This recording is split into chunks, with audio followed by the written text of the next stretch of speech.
Hi everybody, welcome to ABC at Home. This is our first class of the series. Now you might have been one of the few that have been watching the class for the last 3 weeks. But the Senior Center just put it out in the publication, so a lot of my regulars in class just found out about it. That's okay, you didn't miss a thing. Really what it enabled me to do was to do, I think I did 14 different classes. So they will be all available to you. If I'm not mistaken, it's Monday and Wednesday. And then also a different type of class on Saturday, which I'll talk to you about that in a minute. But the producer, the person that's putting this whole program together, told me that for this month it's going to be Monday, Tuesday, and Wednesday. So you're looking to get a little bit of exercise in on one extra day, please join me. So like I said, I've got about 14 classes that I have in the queue for you guys. And now I've decided to redo my first class, which this is the first class of the series. And I'm glad I had a chance to do this because now that I've done the classes, I'm a little bit better at it. Not a whole lot, but a little bit better. I do want to put it out there. My name is Christy. I do ABC class over at the Senior Center, Community Center. I do classes all over the city, basically. And the ABC class seems to be popular because it's a little bit of everything. We don't spend too much time on any one area. Balance seems to be an issue, not an issue, but it seems to be a topic that everyone wants to get a little bit better at because I think we've all noticed ourselves maybe being a little unbalanced at certain times. So the ABC class is where we work agility, we work balance, and we work our core strength. And then in addition to that, we'll do other things as well. So instead of doing it in our group setting, and I'm so looking forward to getting back to our group setting again. It's fun and funny and whatever. So although I don't have everybody right in front of me and I'm not right in front of you, well, I kind of am right in front of you. Don't hold back. Make sure you contact me. Many of you have my phone number, or else just my site is Little Moves Big Results at gmail.com and send me a message. I got a great message from Kate and Linda saying that they are watching the class and they really enjoyed it. And they saw one of the classes with my little Westie. It's Winston the Westie, and he's a very good boy. Aren't you a very good boy? He lets me use his play with, he thinks all of my tennis balls are his, so basically. But anyway, so yeah, let me know what you think. Let me know what you want to see more of, less of. I had somebody contact me a week or two ago and said, hey, I really liked that class that you did.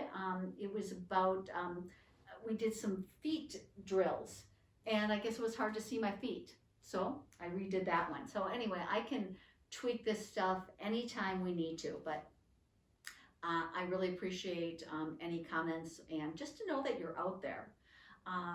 Anyway, so welcome. So ABC class will be available Monday, Tuesday, Wednesday from 2 to 2:30. Easy peasy, right on the TV. I mean, I love it. It's only available, I think, in 4 or 5 areas. It's Richfield and Hopkins, Minneapolis, no, not Minneapolis, I'm sorry, Edina, Bloomington, Richfield. So it's a nice little community. And anyway, I've had fun doing them, and it's kept me busy because where am I going? Nothing's open. Can't do any classes, so I'm really happy to have this format that we can be together. So because I've already done all the classes, I want to show you what you want to gather from your house when we have a class. And I believe I try to do my best to say, hey, tomorrow or next time we meet, we're going to be working with weights, or we're going to be working with this or that, so you know what to gather. But I just want to give you a little visual on what that looks like. So in the class, we have used wobble cushions. Remember those? Sue blew it up to where it almost popped. No. So if you don't have a wobble cushion, which you probably wouldn't if you haven't been in class and whatnot, but grab a pillow. And a little pillow. If you have a little pillow, I got pillows all over on my couches and whatnot, but a little pillow. It's good. We'll be working with that to give an uneven seated area. It helps to build the core, which is part of the ABC. Start to work the core because we are not on a solid ground. We're comfortable on a pillow. So that's what you want to grab, okay? The other thing that we will use, yardstick. Find your yardstick. No tape measure is allowed, but a yardstick. And there's so many things that you can do with this. I mean, these are a great, obviously a tool for many household things, but they're a great piece of exercise equipment. You can use it to get your range of motion going. Good. And this would be an exercise that I would classify as something you can do while you're watching your favorite TV program, which I like to always point out. And some people go, you know, sometimes I just want to watch TV and I don't want to be moving. I'm all for moving. So we work with the yardstick to do range of motion, also dexterity. Twirl it in your fingers, getting the hands going. Use it in one hand. Start to work the wrist.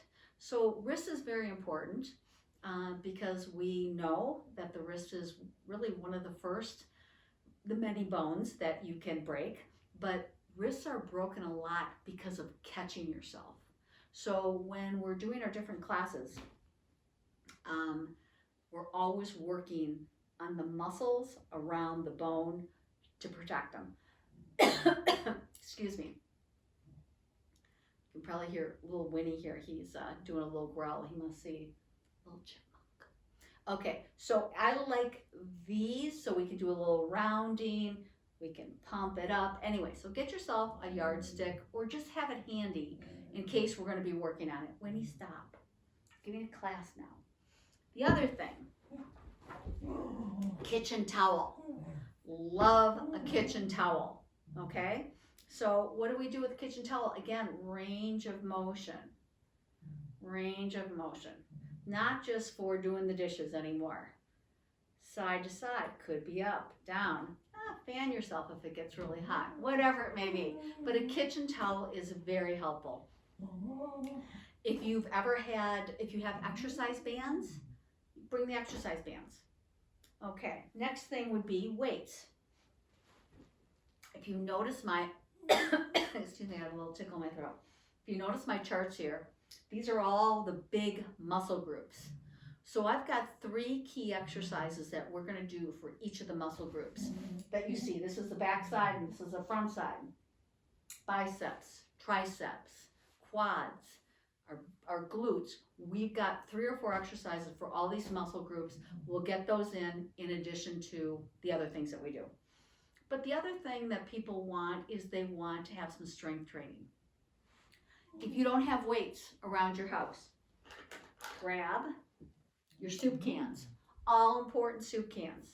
It could be vegetable cans if you want, but for some reason, sometimes the vegetable cans are a little bit too big. The smaller ones for the soup cans are perfect. They're about 1 pound each, and we can use them in our exercise routine. We don't have to worry about any mess. And when you're done with them, you can eat the soup. Yeah, 1 pounders. Now I will tell you, when we first start doing our exercise or our strength training, I really recommend no weights at all. And the reason why I say no weights at all, because our arms alone are about 5 to 7 pounds. So as we're bringing them up, oh, I must have a fly in the house. Sorry about that, guys. So as we're bringing them up, we actually are pumping 5 pounds up and down. So that's why you don't actually need to have weights if you don't want to. It's a nice thing to grab onto, but don't feel that you have to have them. The other thing I like to use are my Trader Joe's. Well, number 1 is my favorite soup. That's why I've got 2 of them. Tomato and roasted red pepper soup. I love it. But anyway, each one is 2 pounds.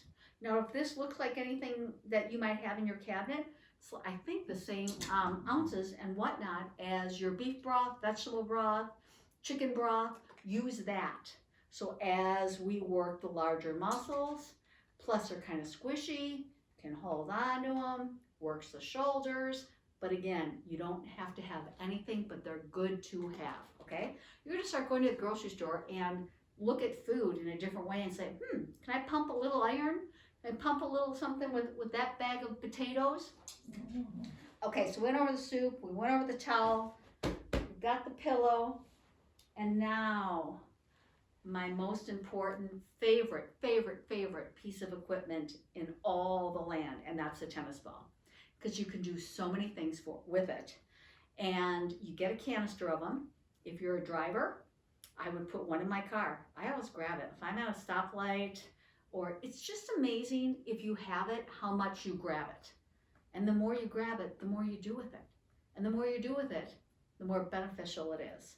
So I recommend, as long as there's Winnie, he probably wants his ball back. I recommend a tennis ball right next to your very favorite chair that you watch TV. Definitely put it in your bag for working out, and put one in your car. And if you've got a canister of 4, make a friend and give one to your friend. But anyway, work with a tennis ball. In fact, we will do one class. I don't know which one it is, but we'll do a class of all tennis ball exercises. It's wonderful. It's inexpensive. It's just a great piece.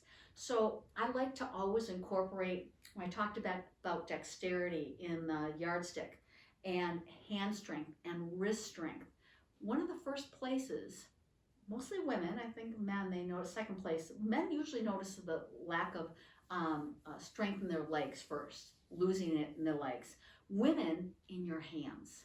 So what better thing to do to get your hands stronger than a tennis ball? Because you're grabbing it and you can work each individual digit, and you can also work your wrists. You've got total range of motion. Here's the thing. Regardless of what we do in this series of classes that we're going to do together, just know that all movement is good. No movement is bad. So you think out of the box on what you can do to give yourself better range of motion, more movement. Let's talk about walking for a minute. There's no way that anybody should go out and take a run, take a jog. I mean, if you're a runner, hey, great. Usually runners and people that do run, they have to stop at some point. Something gives out. The knee, the ankle, something gives out. But walking, the best exercise, because guess what? You can get that aerobic benefit, which you need. You need that cardio benefit. Great places to walk around town. If you want to do Lake Harriet, easy peasy. I love Centennial Lakes. It's beautiful, it's pretty, there's people that are there, which is good. You can keep your distance. I love everything about it. And the other thing that's important is the pavement. Nice and level. You know, don't have to worry about, I'm not saying there aren't any speed bumps, but you don't have to worry about too many. I believe it's about 2 miles around. It's beautiful, it's scenic, the trees are outstanding. Get outside, walk, okay? Shoulders go up to the ears, and now bring them back down, because I'm starting the phase of the 3. It's really 4. 4 more most important things that you're gonna take away from this class right here. And it might not be the soup or the tennis ball, or I'm gonna go over what you need to do to help you with core strength right off the bat, and you won't even break a sweat. First thing you want to do is always have a chair without any arms. Move yourself into the middle of the chair. Move yourself into the middle of the chair, which means that your back is not touching the back of the chair. So we're working our way to the middle of the chair. And now I want you to take your hands and make a fist. 2 fists right in between the knees. Good. And now move the hands away, and that's the distance you want to have between your feet and your knees. Why? Because you're balanced. And I will tell you without a question that if you sit down in a chair, God willing, you're going to be getting up from that chair. So you want to be ready. I had one gal in one of my classes that it was just like eureka, because she did have some surgery, so she was working with something that maybe not 100% strong on both sides, but she was trying to get up from the chair, from sitting back in the chair and doing this thing. One of these, like where you're getting that momentum. No. Anytime you sit in a chair, move up in the chair, do your 2 fists in between the knees, okay? So you know you're balanced. Very important, because now we go to number 2, which is our posture. Posture is huge. We're a bunch of slumpers, and it's not just certain age group. It's not the 55 plus. It's our grandkids, it's our kids, it's everybody's dropping their chin, rounding their shoulders, okay? That used to be something of a sign of old age, not anymore. In order to correct that, there's so many benefits to this. There's so many benefits to good posture. You have to self-correct. So you'll notice our first class today, all the way to class 14, I'm gonna always have you sit up in the middle of the chair, and I'm gonna cue it time and time and time and time and time again, up, back, and down. This is what it looks like. Arms go straight down. Now, again, bring your shoulders up to your ears. This is so not comfortable, and it's so weird looking. If you walked out of the house like this, people would think, what is going on? So this is your shoulders up to your ears. Now, but I want you to feel each step. It's so important. Now take your shoulders and jet them back. What happens when you jet your shoulders back? The chest goes out. Yes? Chest goes out. And what's going on behind? The shoulder blades start to squeeze together. Very important. I want you to feel those shoulder blades. Again, not a comfortable stance or seated position to be in at all. Your shoulder blades are squeezed together. Now think about the shoulder blades. That's all I want you to think about. Take them and drop them straight down in your back pocket. You've now just opened up your whole chest. We're well on our way to perfect posture position. As soon as those shoulder blades hit the back pocket, I want you immediately to think about bring that belly button back to the spine. What you've done now is you are strengthening the whole core. You're not pumping any iron. You're not doing it. You are self-correcting and improving your posture and your core muscles by bringing the belly button back to the spine. Good, perfect. You guys look amazing. Now here, think about the chin. Bring it up. We don't want to be looking down. We want to be looking straight ahead. This is perfect posture position. Now, if you were here in front of me in class, in about 3 to 5 seconds, I start to see this happen. The belly comes out, people start to get comfortable again. So I cue it, up, back, down, belly button back to the spine, bring the chin up. Perfect, perfect. So we're sitting up in the middle of our chair, we're working our core, we've got our chest completely open, and we are now ready to go for breathing. The breathing exercise that will help you increase your lung capacity. Why? Because you're going to be able to get more oxygen in. So basically what we do is we bring our oxygen in, we blow the carbon out. Bring the oxygen, carbon out. That's the way it's supposed to work. Pretty hard to do it if you're like this. Chin's down, we're rounding our shoulders, our belly's out. Not going to happen. You're not going to be able to get the full quality of what's about to happen. So we're in the middle of our chair. Let's do it again together till we get used to it. Shoulders go up, shoulders go back, shoulder blades are pinched together. Take your shoulder blades, drop them in the back pocket. Bring your belly button back to your spine. Nice. Bring your chin up. And this is how you engage yourself anytime you sit down. Don't move your back on the back of the chair. Don't do it. Don't do it. After a while, this becomes very comfortable. Right now, you might say, this isn't very comfortable at all. I will tell you, it'll help you get up off of a chair. You'll breathe better.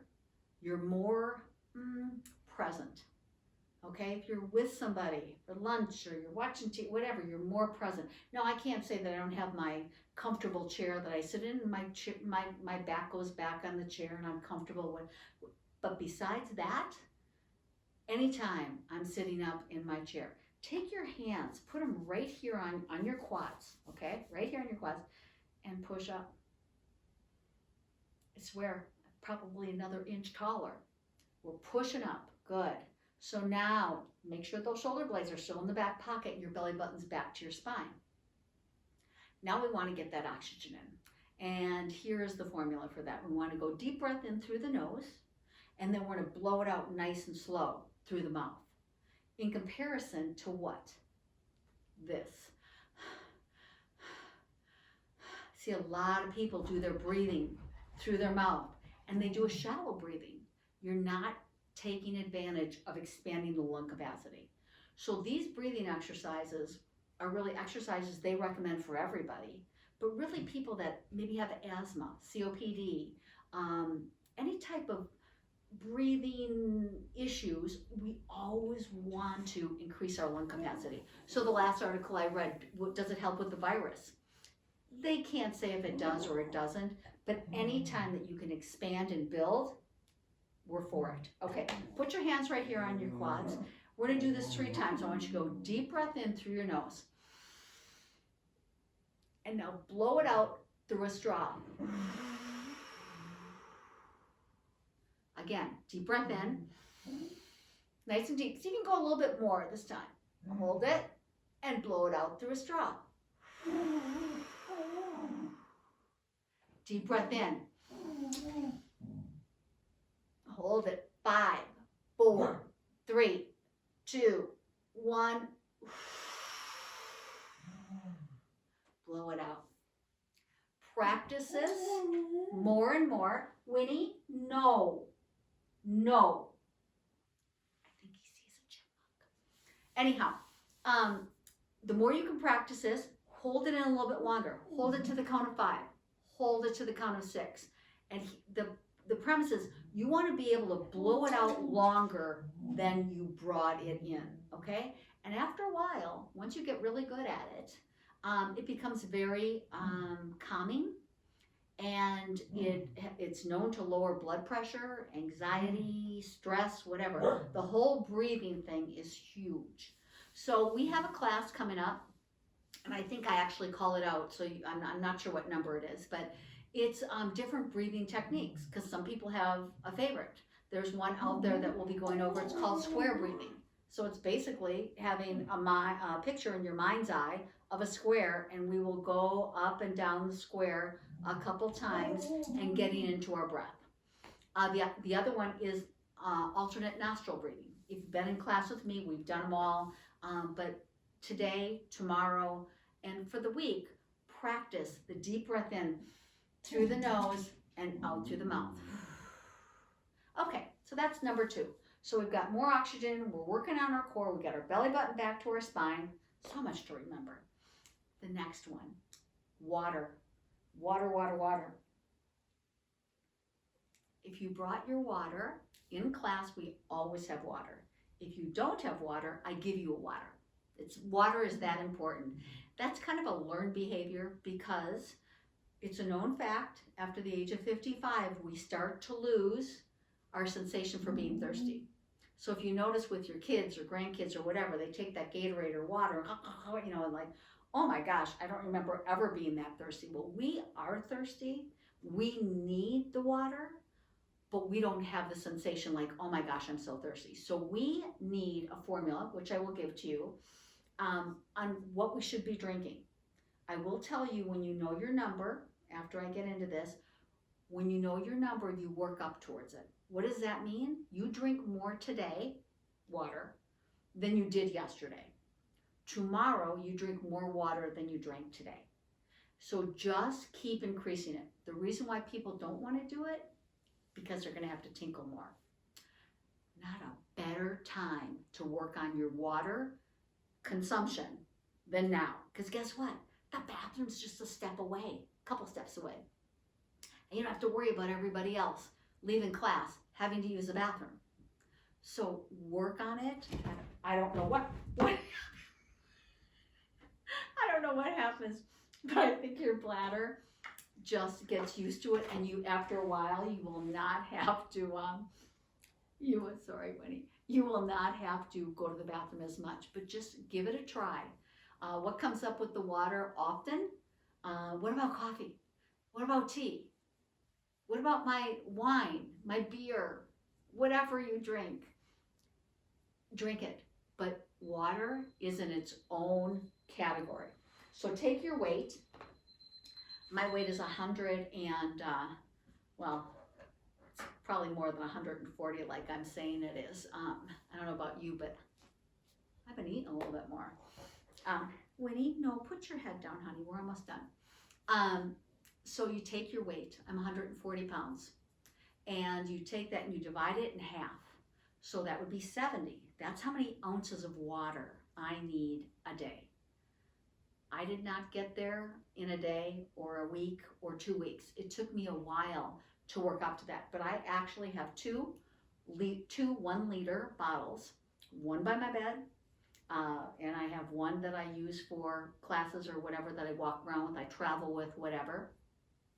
So at the end of the day, I know exactly how much I've had. So if I don't want to travel in the car with this and I'm going to use a smaller vessel, I'll pour it from one of my liter bottles. So I always have track of it. The benefits of being hydrated are many, and you won't know it until you experience it yourself. So if you brought your water, cheer. Okay, everybody, thanks for joining me. Remember to sit up in the middle of the chair. Remember the posture, which is up, back, and down. Perfect. Belly button back to the spine. Keep the chin up. You're looking good. Get your water. Drink it, drink it, drink it. Okay? Just drink more tomorrow than you did today. Okay? Sound good? We'll see you next time, everybody. Thanks for joining me. Bye-bye.